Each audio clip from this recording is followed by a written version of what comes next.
Naniniwala ka ba na merong kamalasan ang pwedeng idulot daw ng Friday the 13th?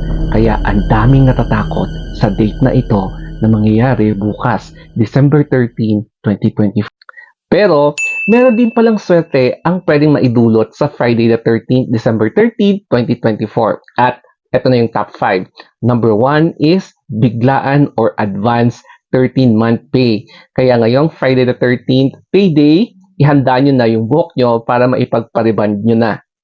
Number 2 is magkakaroon daw ng mataas ang score para sa mga magte-take ng exam, sa mga may quiz ngayon. Kaya good luck sa mga mag-exam at mag-quiz ngayon. Number 3 naman ay magiging masagana daw ang iyong birthday.